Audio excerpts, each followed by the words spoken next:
Ladies and gentlemen, welcome into the B Team podcast, part of the Splitting Hares podcast group, as you all know, that is brought to you by Jackrabbit Illustrated. But first and foremost, we are brought to you by Drake's Place, our title sponsor for all of Jackrabbit Illustrated in Bottle, South Dakota. Stop in. They've got food and drink specials going on all week long, especially the pizzas that I've heard so much about on Fridays. But boy, what a week. Sorry we're a little late. We had some minor technical difficulties. Chad came through and bailed us out here, so we were able to pile on. But, we're super prepared tonight, Ben. We tried to be. I just had some login issues. That's all. Yeah, I blame management. Me too. But no, yeah, super excited still from the game over the weekend. It was a really cool atmosphere. It was awesome seeing so many Jacks fans down there. Got to the tailgate a little later than I wanted to, but saw Chad and Dallas and Kyle down there. Then we got in the game. There was plenty of blue in the stadium, so that was fun to see. That it looked like it was an absolute blast. I'm proud of you for remembering that game, that just being able to remember it in general, with the bachelor party and birthday and all that going on. So publicly, happy birthday! A little bit late, but didn't want to do it too early. It'd be unfashionable to do it early, I think, is the rule. Something like that. Right. Let's we'll just say that I did have to watch the replay to remember some of the game. That's my weekly tradition, anyways. I mean, I had to do that, and I was at home, so you're not doing too bad at all. But yeah. I didn't have to drive anywhere either when you're in your basement. So right. So let's talk about the game. So our new quarterback isn't bad. I mean, he's okay, I guess. He's all right. Yeah. Yeah. I think he's seen a football before, even maybe twice. Played some catch in the backyard, those sort of things. No, God, I mean, we've been hearing all this stuff about him coming through the summer here in the fall, about just the dude's great. Like, dude's phenomenal. I mean, heard some things that you were, I don't know about you. I personally was actually hesitant to believe and was like, yeah, I gotta see this in person. But he lived up to that billing and then some. Honestly, for me, that was an incredible performance. Yeah, no doubt. I mean, I don't know how you have a better debut, honestly. Like, yeah, I mean, it was near flawless, to be honest. Yeah. Which is, I mean, I don't expect that every game, but for him to come out and do that in his first game against an FBS team in that atmosphere, I mean, it was, they left quick, but when it started, it was loud, man. It was an exciting atmosphere, and there was a lot of people there. And, he could have crumbled under the pressure, but, man, he was, like, just poised the whole game. I mean, it was, from the get-go, he looked comfortable out there. Like, he's like, I've been here 100 times. Like, it's not a big deal to me. Yeah, and, the thing that was really incredible to me about him, it wasn't, I mean, yeah, he had some phenomenal throws. I mean, the one down the sidelines to Jaden right before half was, you couldn't have thrown that ball better. Jaden made a hell of a catch because you see that ball dropped all the time. But it was more when he's under pressure, scrambling around, which he's got to be infuriating for a defensive lineman to try to tackle, because there was 2 or 3 plays where he's getting taken to the ground and he's not panic chucking the ball. He knows where he's going to throw it incomplete so that it's not a penalty and it's not a danger to be intercepted. And you can see the whole time, even as he's going down, like, there's no flop to him or anything. It is with a purpose. All right, my tight end's over here 5 yards out, right at the feet. And that, to me, was probably, it's an odd thing to have as your favorite thing, but the ability to make those plays that would have been negative plays into positive, into net zeros, was just phenomenal. Yeah. And I think and Scott Russ, great point. He played smart, threw the ball away when he needed to. I think the thing is, like, he's new to us. So, like, usually our new quarterbacks are young. Right. And so we're used to, like, some growing pains and stuff. And it's like, but this guy, he's been playing football forever. I mean, he would, if he had been here for 4 years and then we saw this, we'd be like, yeah, he's been here forever. He's a great quarterback. But it's just so surprising to see that and fun, to be honest. Steve Anderson commented, throwing darts on the run, impressive. Exactly. I mean, like his accuracy on the run was amazing. Like Right. they were dimes every time. Like they were, like usually you see like the wide receiver has to adjust. No, Mhm. it was in the basket every single time. Like I was very, very impressed. And coupled with his just the arm strength, on some of those plays where he was rolling out and Oh, tossing down, unreal with the touch and everything. And Brad says some great play calling to set up success, but the best play still needs execution. The Jacks stepped up to that, and really they did across the board. The thing we forget about Chris, is he's played. This was not his first, even close to his first FBS game. I no. mean, he played the University of South Florida, which is an FBS program. So this for him is something he's used to, which I'm sure helped quite a bit. And he really played the part of everything you would expect from a recruit that was his caliber back when he went there. I mean, that was really awesome to see. Yeah, definitely. And if you didn't see the game, or if you want to go back and watch how awesome he is, go look at my Twitter at Cap'n Hard.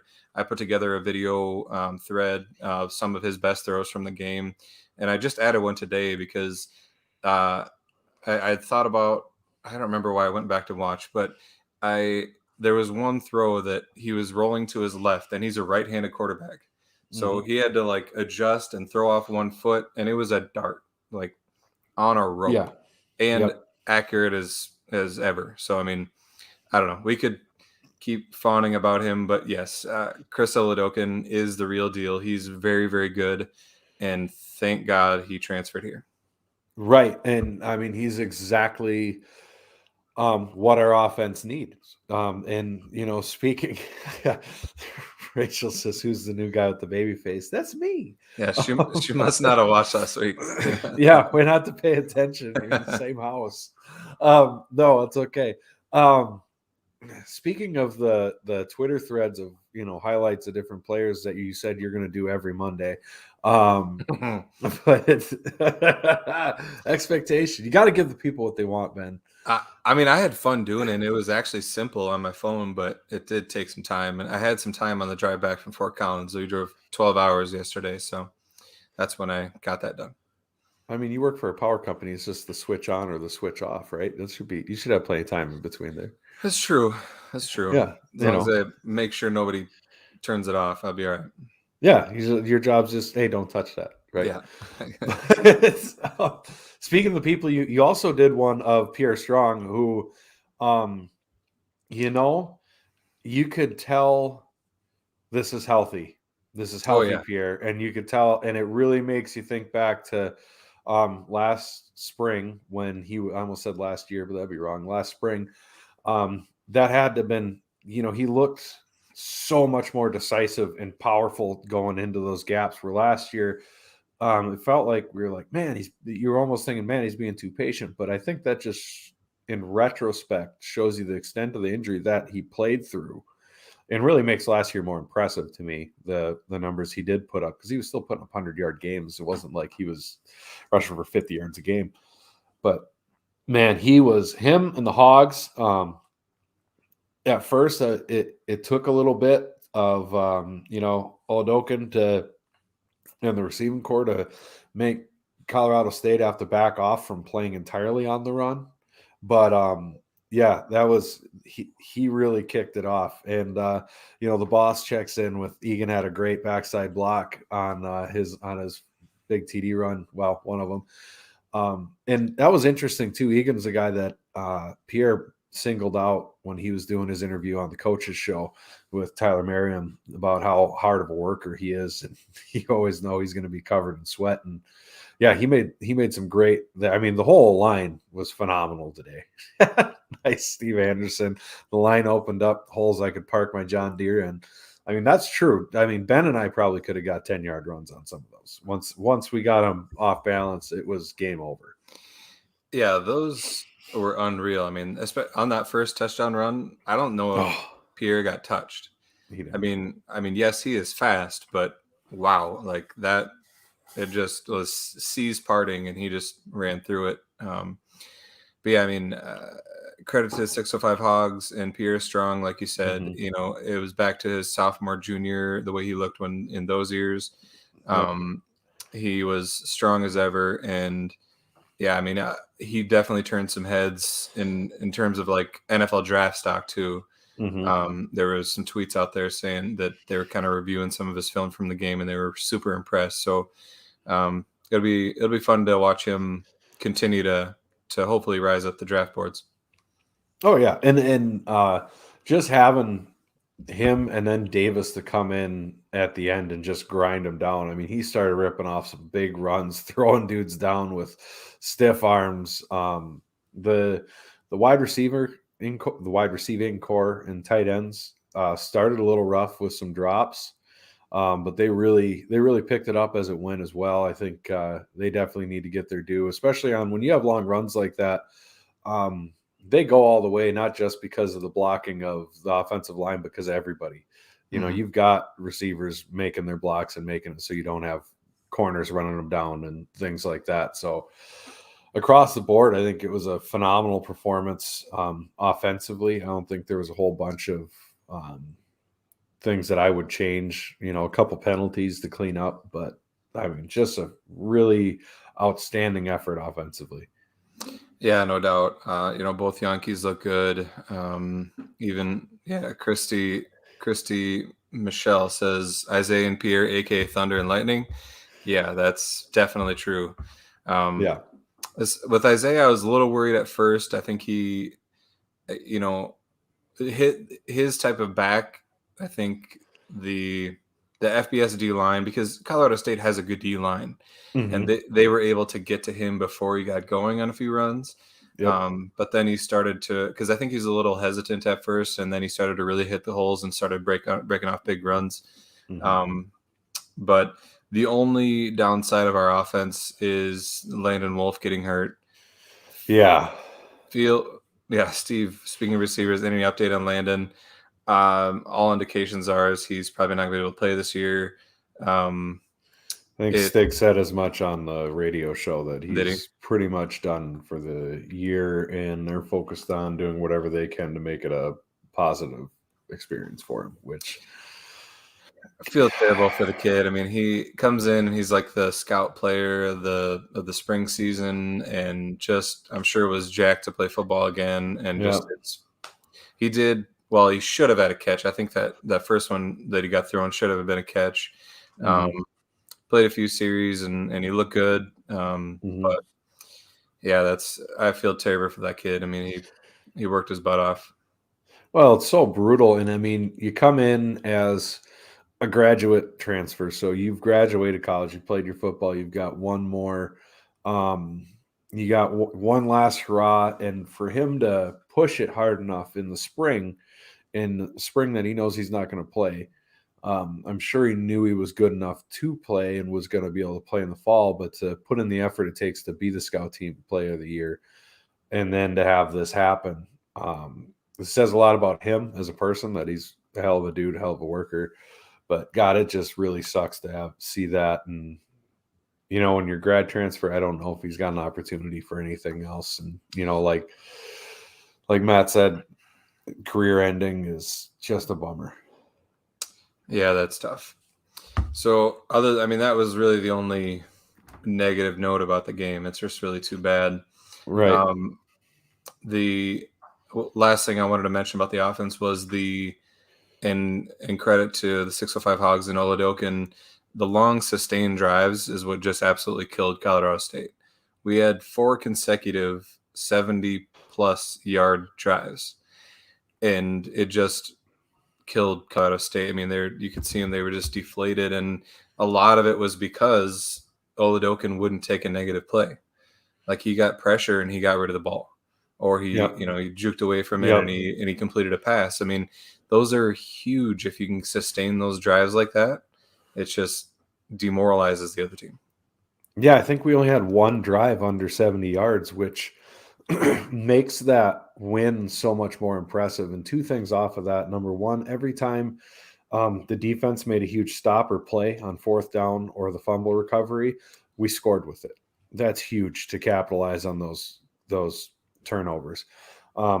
Secondly, when you've got a game you win by 40 plus points, a lot of times you expect there to be turnovers, short fields, things like that. When you march the field on every drive except for one of them, that's dominating the other team. That's not I don't want to say it's not, you're not dominating the other team if you get turnovers and things like that, but from an offensive perspective, to drive at 75 yards is consistently is absolutely incredible. Yeah, no doubt. Yeah, it's definitely not a fluke. Jim Poppin asks, who would you like to see as a kick/punt returner? Preferably somebody that's not a playmaker for us, to be honest. I think especially after seeing Landon go down, I mean, it's tough. The guys, the A team pod talked about this in terms of how we'd prefer to not have a playmaker do it, just because there's that chance for injury that you don't want to take. But I don't know. I'm hoping maybe like a cornerback or something that's hopefully got some return skills, or I don't know. Like ideally a young wide receiver or defensive back who's got a lot of speed and has a lot of natural talent and has a way to get him on the field. But I mean, do I have anyone specific in mind? No. Preferably not Isaiah. Yeah, he's still returning kicks, but I don't know. I don't like it, but I mean, makes me nervous.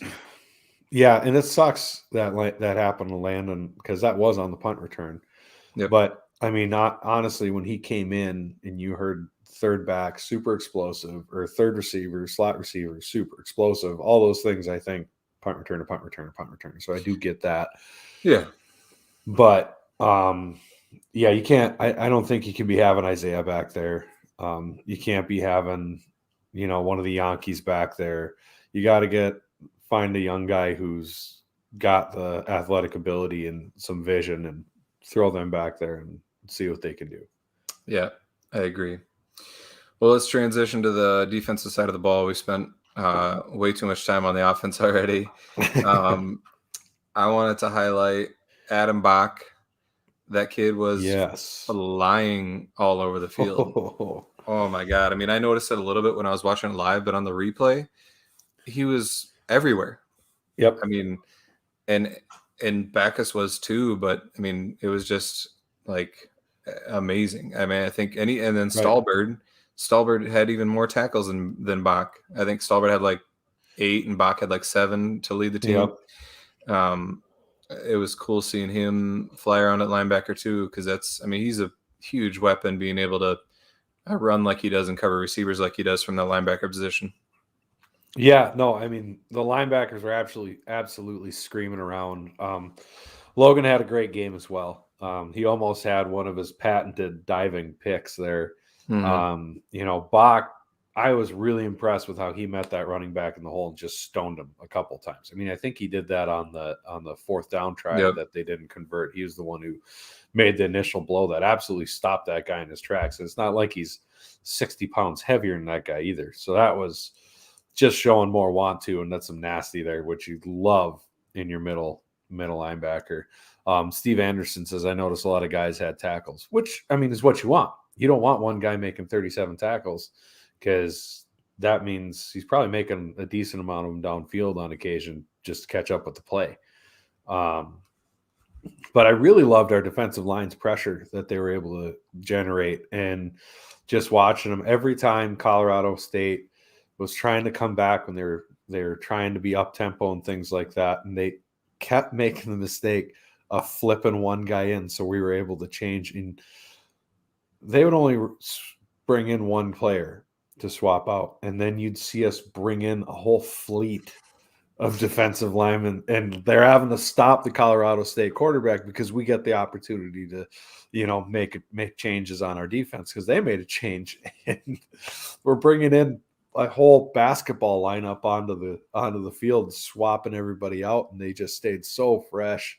And they absolutely ate Colorado State's offensive line for lunch.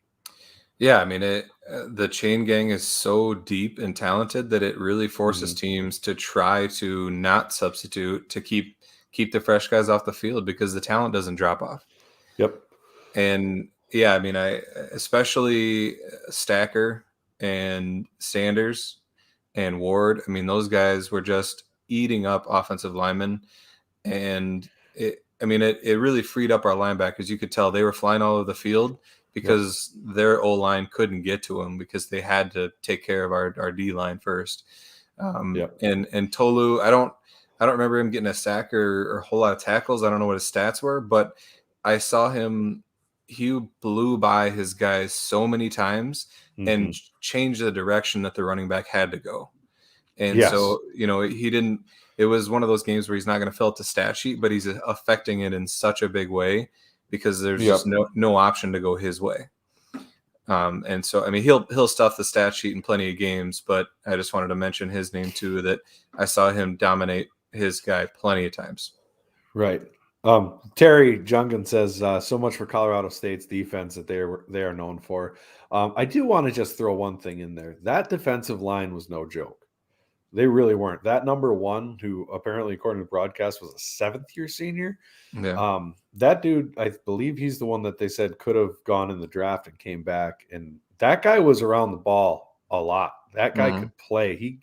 He was not an easy one for the Hogs to take care of. I think people just don't necessarily realize that's how good our offensive line is and how many weapons we have. I don't think that's so much an indictment of Colorado State's defense. And I think, particularly going against Vanderbilt next week, I don't think you're going to see them giving up 40 plus points every week. That's not going to be a thing.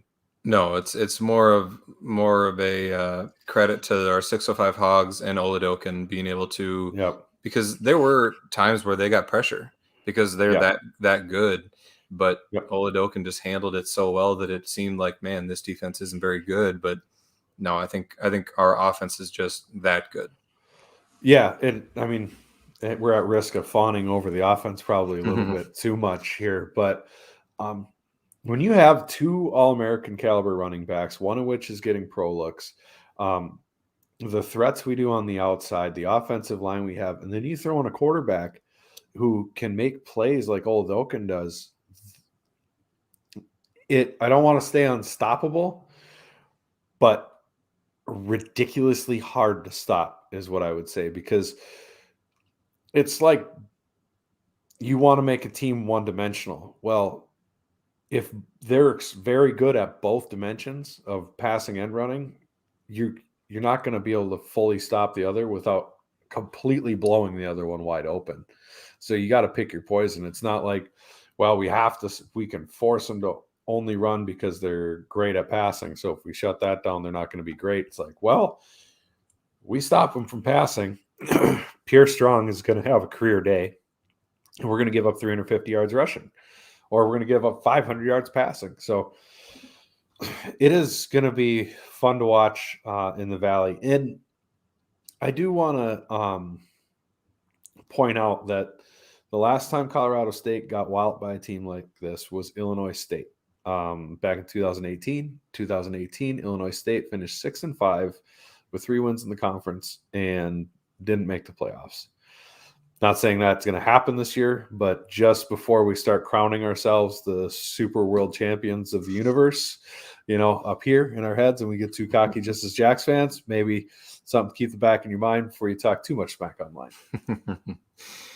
Terry says you don't necessarily have to fill a stat sheet to be a huge factor on defense for our guys. I agree completely. That's what we were talking about with Tolu.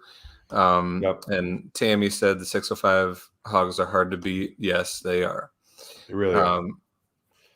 Yeah. So I don't mind fawning about the offense because historically we've been a team that has like a really good defense, and we've always said, like, as long as our offense scores 20 points, we're probably going to win. Yep. But to have an offense that's scoring 40 plus points against an FBS team, this is a different animal.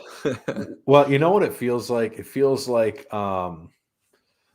it's not because we had the stretch there with Taryn and Jake and Yeah. Dallas, and those were phenomenal offenses, but the defense wasn't quite there. Hmm. It feels like this could be an offense on the level that those offenses were, while this defense is at the highest level of the best defenses we had at the same time. Yeah. Which obviously we kind of had an understanding of that. We made the national championship last year. Um, but I think we're, us and everybody watching and all that stuff is just so excited because um, Oladokin's so good. Passing wise, honestly, he's better than Mark, where Mark is right now. Yeah. Well, yeah. At least last year, and that's not a knock on Mark or saying I wouldn't rather have Mark or don't want Mark hurt, or Mark playing or anything like that. It's just Chris has played. He's played. This is his 5th year, and then you're comparing Mark when he was 18. I mean, Hmm. you compare a guy who's 23 and 18. That's going to be a little bit unequal. So, I think we found the perfect guy to bring in. Yeah, no doubt. Yeah, Tammy said the D line deserves the kudos as well, no doubt. Yeah, chain gang was great. Um, but yeah, about we were coming to the season. Everybody's like, well, there's the big question mark at quarterback. Is Mm-hmm. other than that, they're amazing. Well, now we have an amazing quarterback too. So Right. try and stop us. Right.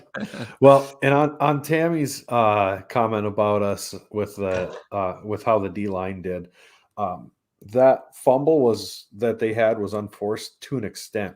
I mean, that's a read option play when I either we had a blitzing backer or one of our defensive linemen screaming at that quarterback's face. That makes you make reads faster than you want to when they're right there. And I think it was our defensive end that was rushing at him, if I remember correctly. And I Hmm. don't remember which one because, holy God, we got so many good ones. They recovered Um, it. the one that we recovered. Yeah, and he did It was recover it. Yeah. Caden Johnson. Yeah, Caden Johnson. And I mean, he was just screaming at the Hmm. quarterback's face. And then you get him to option football. When you run an option play and you're not doing it all the time, man, that's an easy thing to drop and screw up. Um, Terry said, "How did we luck into a quarterback like that?" A little bit before. Um, that's the coaches being smart, and how did we luck out on getting a quarterback like Chris?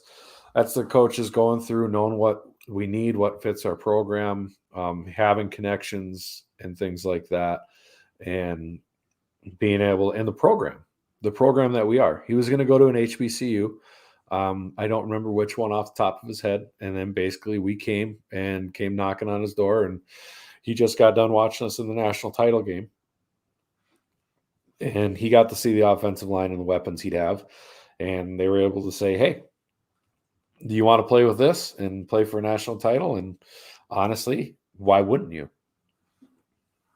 Yeah. Yeah. Dan Beck said experience and calm under center plus the talent. Yeah, no doubt. I mean, he just as poised as can be. I think Steve Anderson mentioned in conference is still a test because of familiarity. Mm-hmm. Yeah, for sure. I mean, I think I think we can agree that the top of the valley. I mean, if you talk about Southern Illinois, NDSU, Mm-hmm. for sure those two could beat Colorado State as well. I mean, Right. so it's not like we're saying that, oh well, we beat an FBS team, we're going undefeated. But at the same time, we're very excited about it. And yeah, Terry says I think the game at Colorado should scare a lot of teams. Definitely. Yeah, Yes. I think that's definitely the case. Um, we did jump up to, well, in most of the polls we were 3 or 4, like top 25 polls. We jumped up to 2 or 1 in almost all of them. So there was kind Well, of some. Go ahead. I was going to say, well, we jumped up to number 2 in the stats poll. And, I mean, we don't agree with it very often, but it tends to be the most recognized poll out there. The NCAA even puts it up on their website. Yeah, we jumped over James Madison, which, we should. I mean, it was a huge win. Yeah, and the any given Saturday poll, which is the one we normally trust and use, we're number 2 in that one, or no, excuse me, number 1 in that one by 1 vote over Sam Houston State. So Oh that was boy, interesting. Yeah, that's it was a juicy. I close hadn't one. seen it yet this week, so Yep. I haven't looked at it in a So while. we better get to our quick recap of our picks, and then we'll make picks for this week and shortly preview Lindenwood. Yep. So remember when we talked about how confident we were that Jacksonville State was going to cover that spread against UAB? Super confident. Mostly Yeah. me. That's my fault. Yeah, well they certainly let us down. They lost Yep. 31-0 on ESPN in front of the whole world. So Yep. way to represent the FCS, Jacksonville State. Nice job.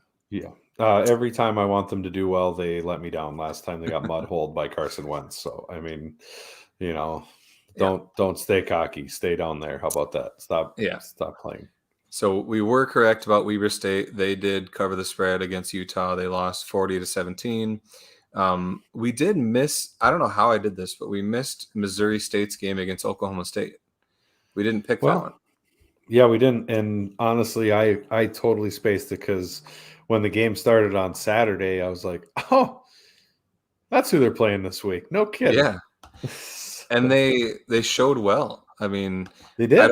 don't know how good Oklahoma State's going to be this year, but Missouri State lost 23-16 to Oklahoma State. So that's very respectable when they were 32.5-point dogs and they lost by 7. Right. I mean, there was a hell of a lot of awesome showings by FCS teams. I mean, there was 6 total. Montana knocked off number 20 Eastern Washington. That's the big upset of the week, right? UC Davis went and beat Toledo, and Eastern Washington beat UNLV, who is way worse than Colorado State, and they squeaked by. But then East Tennessee went and beat Vanderbilt, which was a big deal. I mean, that's an SEC team. It's Vanderbilt, but it's an SEC team. I did not catch Zeb Nolan, Darren. I didn't catch him at all. I saw he had a ridiculous game against Eastern Illinois, and Eastern Illinois should be embarrassed by that. So yeah, good job Missouri State. And then Western Illinois, they were 25.5-point dogs and only lost by 10 to Ball State. Respectable again. Youngstown State, though, they barely beat Incarnate Word. Yeah, you did. And you even called it, you said, if Incarnate Word loses, it'll be by a field goal. And it was exactly that. So I shouldn't do that. We had losing records this week, but whatever. I'll take what I can get. Youngstown State won 44-41. So their defense must be an issue. Although you did say Incarnate Word has a good offense. Yeah. And that was an overtime game too. So that helps bump up the score. I did not know that. Yep. Southern Illinois looked real good against SEMO. They won 47-21. USD even had a good showing. Probably should have beat Kansas, but they didn't. They lost 17-14. And then Kansas went and stormed the field. Which, oh my God. Can I just say this? If we ever storm the field against USD, it better be either because we beat them in the national championship or we just found out that they're just folding USD as an institution and their campus also becomes our campus, and we're going to clean it up by burning it down. Those are the 2 reasons we ever get to storm the field against USD. If you don't, and I've never done this before, but I will throw a soda bottle at someone who starts to storm the field when we're playing USD. I promise you. There's no way. Shame on you, Kansas. I mean, yeah. Anyway, I mean, they hadn't won a game in like 2 years, but still, it's like, I don't know. That's just sad. Outside of that, obviously, we beat Colorado State 42-23, covered the spread by a lot. UND had a good showing. They beat Idaho State 35-14 at Idaho State. So I was impressed. There goes the away team narrative a bit. We'll see if they continue that. NDSU didn't look super sharp. I mean, they did win 28-6. And if you ask them, they won 28-0 because the one touchdown if it would have been reviewed properly, may not To have been be a touchdown. to be fair, that was not a touchdown. I Probably not. love seeing it stay as a touchdown, especially at I the do time. too, and especially in the But Fargo Dome, like they're, uh, notorious for getting, yeah, yeah.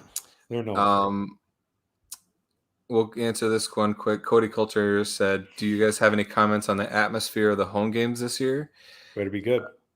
Uh, he said it's gonna be good. It better be. Oh, it better be good. Yeah, I mean, I hope fans bring it. With if you were ever gonna come to a game, this would be the year. Yeah, This team is unreal, and get out there and see them in person. Um, yeah, I mean, we've complained about like the music and the lights and what they do at the games, but the thing that's going to make the games the best is a lot of loud fans. So yeah. yeah, hopefully it's awesome. I mean, this is going to be the season that you tell you're going to be sitting at a bar 15 years from now going, I remember going to those games for that Jacks team. Like this is going to be one of those teams. Um, so and no no restrictions because of COVID. I mean that's a huge. We got to have a big crowds. If you don't show up for this, I don't know what you're going to show up for. Brad Koenig says, I was on the goal line at NDSU, and yes, it was a fumble. For those of you who don't know, Brad is actually Mankato State alum, and he goes to all their games, but he's been to a bunch of Jackrabbit games with me. He goes to all the area teams and kind of lives the life that everybody wishes they could live. And I think his last count he had watched, I think Brad 505 different colleges he's seen play in person, which is incredible. That's a ridiculous number. But yeah, no, we got to have a huge home atmosphere. There's no ifs, ands, or buts. I don't know if you don't show up for this, man. What do you want? What do you want? You want us to show up in limos and chauffeur you, and then give you $5 tickets? If you want free tickets and cheap tickets, I heard they give away USD tickets because it's either that or they make the orphans go and watch the games, and they don't deserve to be punished like that. Yeah, and Jim Poppins said we need to show up. These kids are the real deal.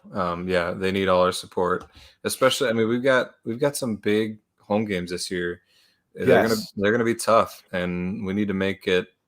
Our home atmosphere should make a difference in the game. It's usually supposed to be 2 to 3 points, and if we're not loud, it's not 2 to 3 points.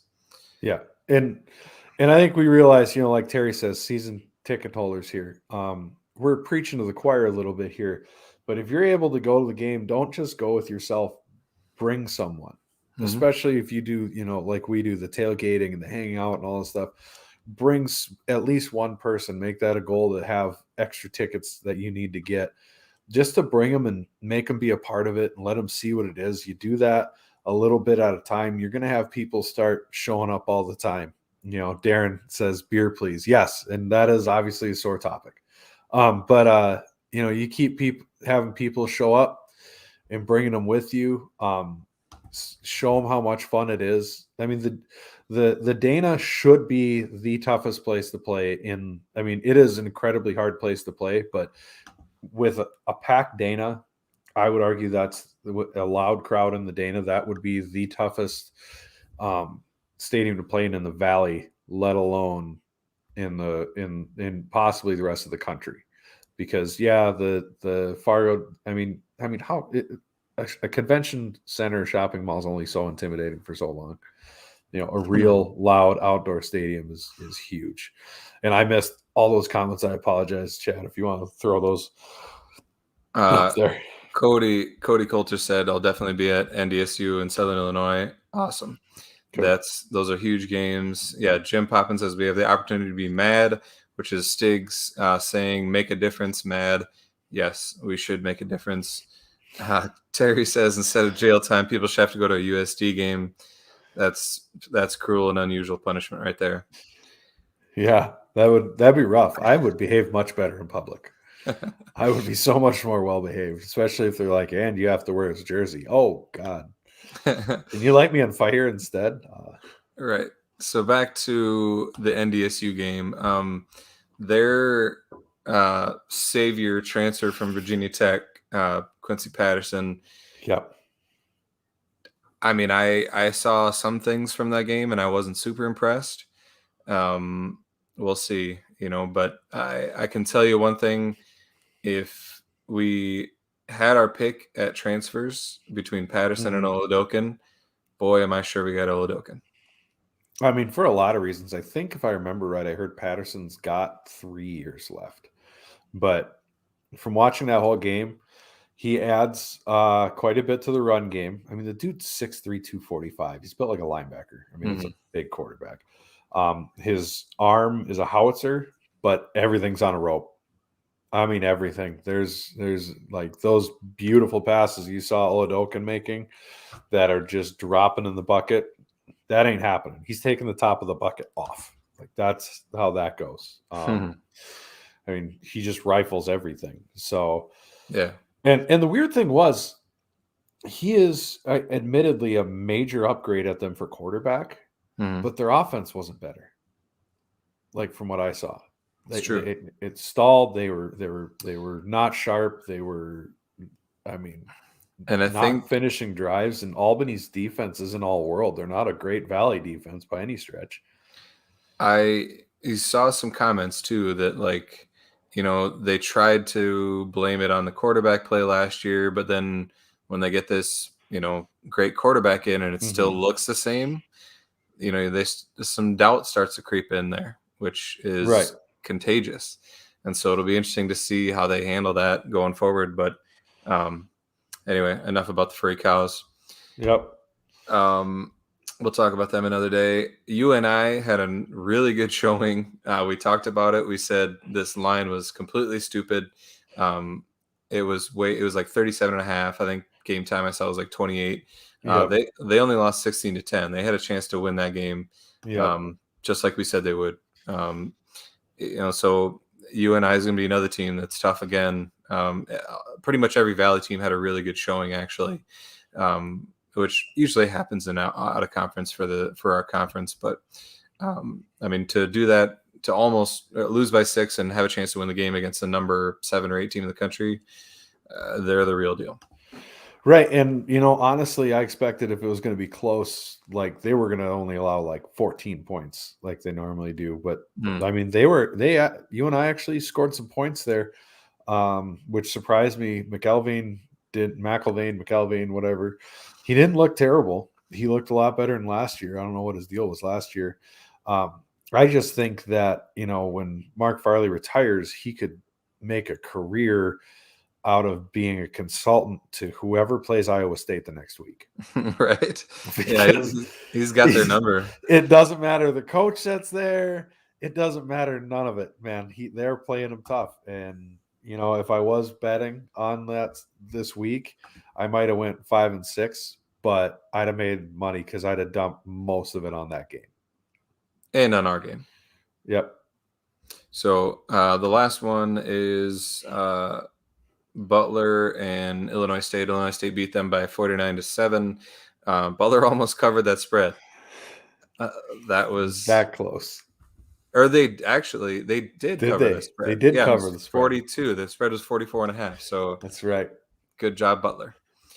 Way to go. All right. Way to so hang let's in there, buddies. Get into this week's picks. We were only doing Missouri Valley games this week. And part of the problem is that Five Dimes hasn't announced the FCS spreads yet. So we'll pick the spreads that we have. Outside of that, maybe we'll pick what we think the spread will be. I don't know. On that note, we might have to look at moving the show to Wednesdays in the future so we can have these lines.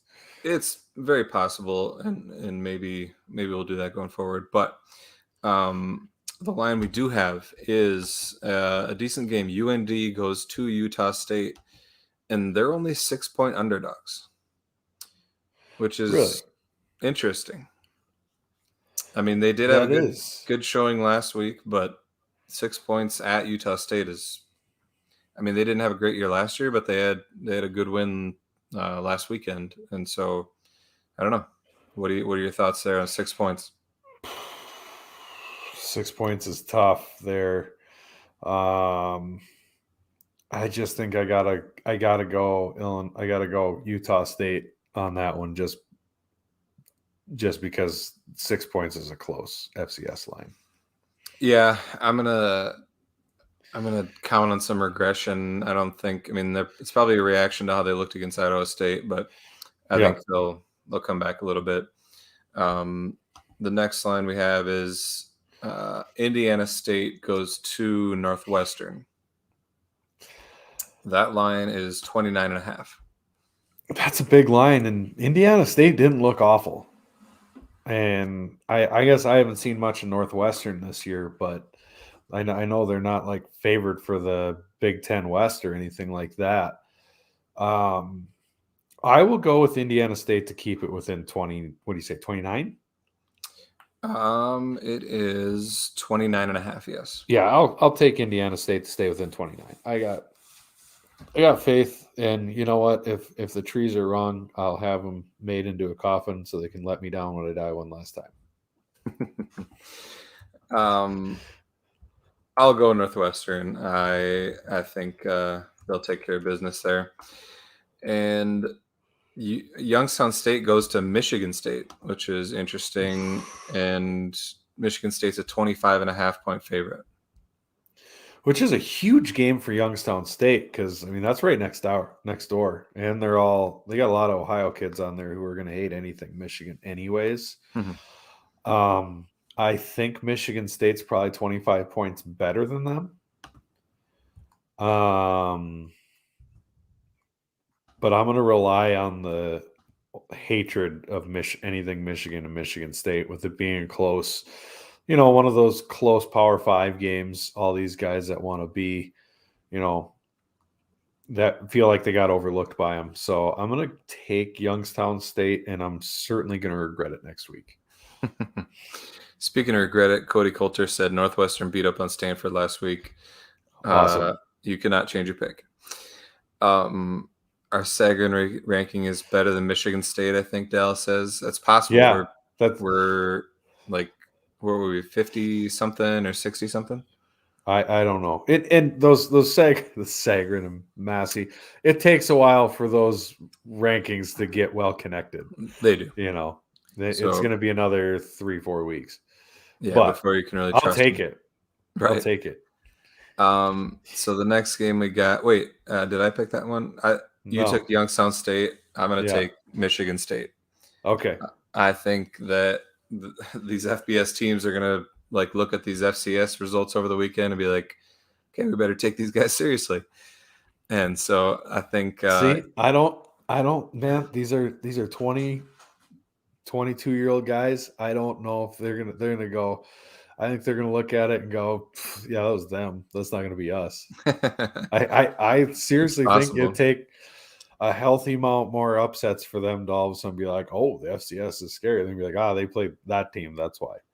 Could be right. The next one we got is Illinois State goes to Western Michigan, and they are 11-point dogs at Western Michigan. I'll take Illinois State in that one. I'm going to agree with you. I'm going to agree with you, man. Yeah, I think 11's too much. I can see Illinois State hanging within a touchdown or so. The Brock Spack stash, has a pretty good history against FBS schools. Yeah. So, yeah, if I remember right. I mean, I just remember Illinois State's, they're the last ones to paddle Colorado State.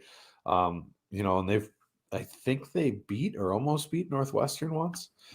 And it feels like I remember them having a bunch of fairly close games against the FBS. So I'm going to go ahead and take the stash to cover against the Maction school. That sounds good. Cody, I found an error. You said that Northwestern beat up on Stanford last week, but it was actually Kansas State. Lied to me. Northwestern lost to Michigan State last week. It is hurtful words, Cody. I don't know how I'm ever going to trust you again. But so speaking of Kansas State, that's why I looked it up. Is Southern Illinois goes to Kansas State, who did beat up on Stanford last week. Kansas State won 24-7, and now Kansas State is a 24-point favorite against Southern Illinois. I'll take this one first. I'm gonna take Southern Illinois to cover. 24 is a lot, and Southern Illinois has got a really good, talented offense. It's going to be tough to keep them further than 24 points away. With the Coach Kleiman factor there, being familiar with him? Yeah. I'll still take Southern Illinois. I was just trying to make you uneasy because I want to take Southern Illinois too. Classic trap game, right? They go out, beat the piss out of Stanford, and that's their big opponent. I don't even care who they're playing next because I know it's not another FCS team. And you got a good FCS team coming in. It's not like Southern Illinois is, some slack Big Sky school or something like that. But I think they're going to really come out and do. They're going to throw down and catch them napping a little bit. Yep, I agree. It'd be awesome to see him win that game, but right, I think that's a tall task. So that's it for the spreads we do have. We'll just quick run through the other Valley games. Northern Arizona goes to USD. I think USD should be favored in that one. You don't think so? I don't know. I think they're pretty comparable teams, but I still think NAU, USD probably gets favored because of the result. I think when the spread does come out, USD will be favored because it's at home and what they did against Kansas, even though it's Kansas. Yeah. Valparaiso goes to NDSU. That spread's going to be large. I want to remind everybody, Valparaiso just got their asses kicked by a D2 school last week. Yeah. So that'll be a nice get right for NDSU. Yeah, they lost to Indiana Wesleyan 28-10. Yeah. Doubled up by a Yikes. D2 school. Yeah. And it wasn't like the defending national champions because those ones beat McNeese. That's yikes. Not good. Yikes. So that spread will be huge. You've got Central Arkansas going to Missouri State. If I remember right, Central Arkansas didn't have a great game last week. I think they played Arkansas State, but they lost 40-21. Would have liked to seen a better showing there, but I think Missouri State will probably be favored by a field goal or something, and I think I'll take Missouri State to win that one. Well, interestingly, they played each other twice in the last fall. And Missouri State at home almost beat them. Central Arkansas? So don't be surprised if Missouri State pulls this one off. This will be how wild is that? It'll be the third time they've played each other in 2 years already. Yeah. Missouri State, Central Arkansas beat them 27-20, and then they beat them 33-24. But it'll be interesting. Jim says the issue with the Jackson, the Furry Cows, is getting harder to have non-conference teams play us. Agreed. It is. It's tough. Yes and no, but yes at the same time. We'll get into that when we talk about the Lindenwood game. All right, let's finish up the games quick here. We've got Western Illinois goes to Montana. I'll be real interested to see how that goes. Western Illinois, I think, is one of the bottom Missouri Valley teams this year, but it'll be nice, kind of a nice measuring stick because Montana's riding pretty high right now. Real high. It'd be nice to see Western Illinois go in and knock them down a notch. Because I can't stand hearing Grizz fans. Exactly. So Montana will probably be favored, I don't know, by 14 or so. And it'll be interesting to see what Western Illinois does there. And then UNI has to go to Sacramento State. Which that'll be an interesting game too, because Sac State's supposed to be pretty solid this year. That's a long road trip. Yeah, and Sac State only beat Dixie State 19-7 last week, so I don't know. We'll see. I think you and I should win that game. Was it Dixie State or Tarleton State who knocked off an FBS team last fall? I want to say Tarleton, but I could be wrong there. Speaking of those cowards. Right. Speaking of them, we can talk about them now because we are to the point where we're going to talk about the Lindenwood Lions from Division II football. Yes, on the comment that popped up there, the JMU main game should be interesting, John. Could be. The Bears did almost upset Delaware, but I'm not sure JMU is going to fall for that. Yeah. So, what was that? Send Bemidji where? Send Bemidji to play Montana. You know the backstory on that? Mm-mm. So Bobby Hawk, the Montana head coach, in the postgame presser said something to the effect of, "This is like App State versus Michigan. This isn't like we went and beat, I'm going to disparage some teams here if I say this, but I'm going to say it, Bemidji State." So it's not like he just off the cuff said it. He knew up here that he was shitting on a school for no goddamn reason, and he picks Bemidji State of all teams. So he's a tool. He made that clear in the spring when they weren't playing. Yeah. He made some stupid comments then too. So right.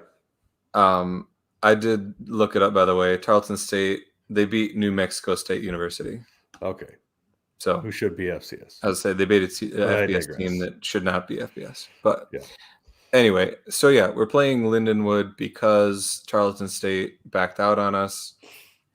You cowards. In the spring. Yes. Right. So a D2 team coming to town. I mean, there's not a whole lot to say about this game other than stay healthy.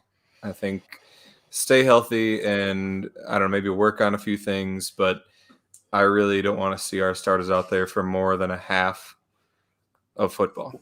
Well, they got to do their job, right? I mean, they got to come out and the starters can't come out and just play 2 quarters and it's 10-7 and they're not getting pulled then. They got to come out, lay the hammer down like they're able to.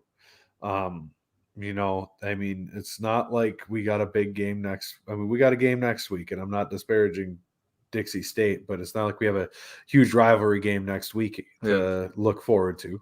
Indiana State. Well, we have a bye, don't we? That's right.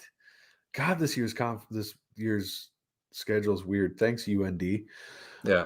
But we do have a bye before we play Indiana State. Right. So, I mean, we should be able to jump out and put the hammer down. This is what I was getting at. Yeah. It should be a healthy win. And like the A team talked about, I don't think we're going to Arkansas Pine Bluff them. But I think it'll be in the range. Terry Jungen says Jack's 48-6. I think that's probably pretty accurate. Right.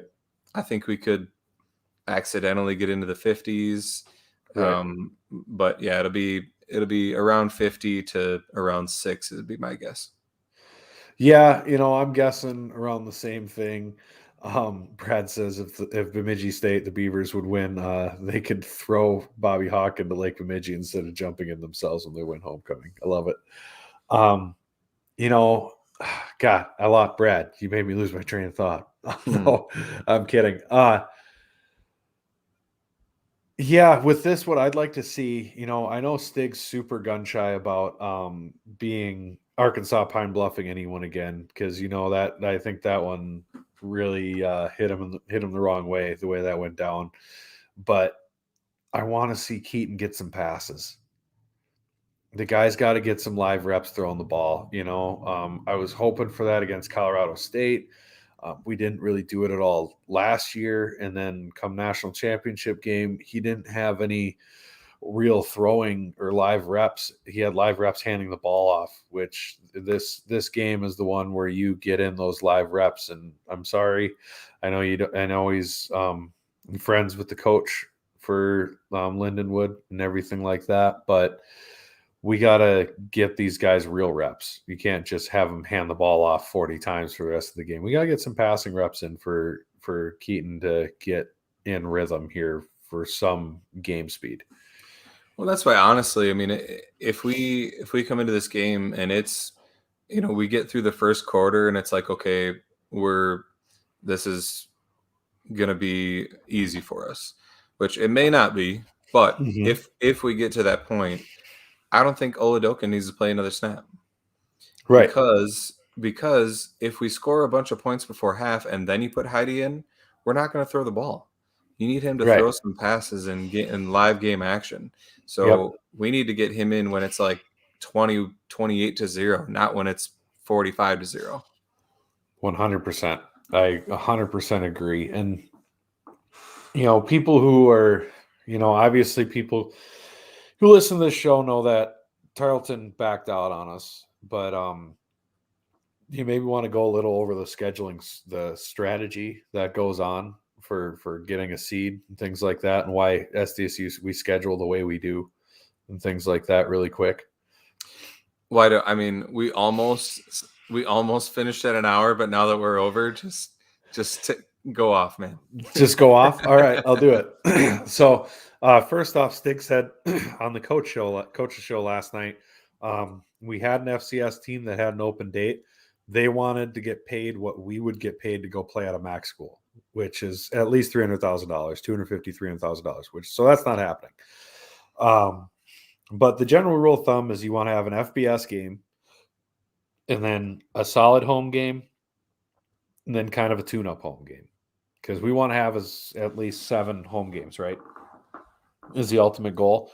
If you don't have the FBS game, you want a tough home and home series snuck in there, so you have an away, tougher out of conference game to prove it, and then the 2 home games that we mentioned. Just because you don't want to be going out, and we don't have to go out and prove ourselves anymore like back in the Great West games when the Great West wasn't even an auto bid conference. So you had to go out and beat a bunch of really good schools to make sure you got an auto bid or a large bid.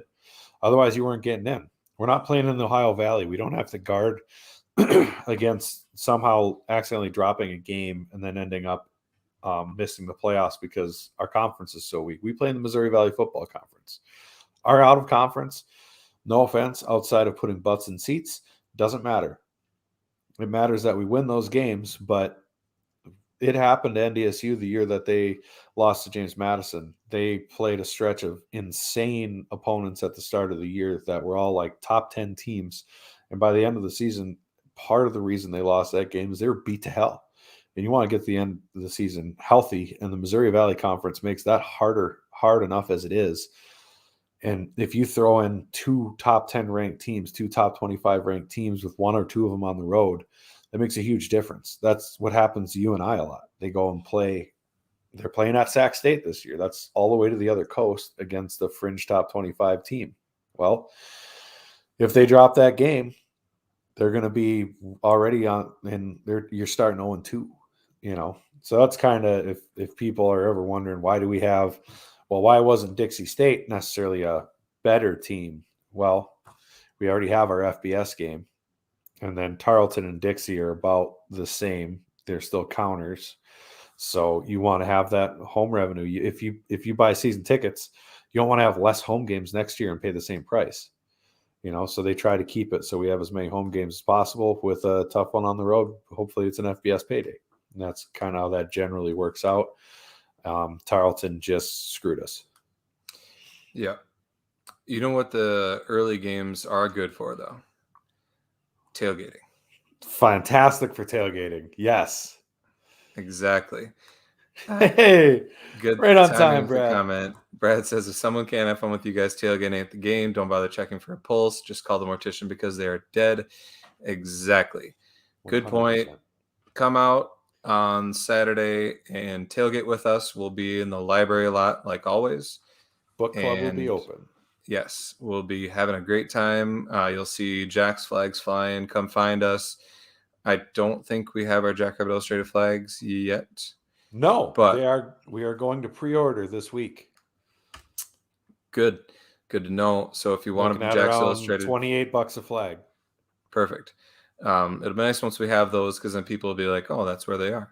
But if you want to find us, just go to the library lot and look for a bunch of flags and some guys in coveralls, the blue and yellow stripe coveralls. But yeah, come out, have a good time. Yeah, there's Chad. Look for this guy. That one. Credit, Big beard, cowboy hat. He's easier to spot than all of us. credit to Chad. He was in the background. He helped us out with the producing on this one. So that was phenomenal. Thank you very much, Chad. But yeah, other than that, I don't have anything else. No, that's it. Big shout out to Chad. He is the one you all got as the reason you all were able to see our smiling faces. So you're welcome. And that's all I got. Perfect. All right. As always, go big, go blue. Go Jacks. Go Jacks. Oh, that was much better. That was a good one. That was a better one. I like it.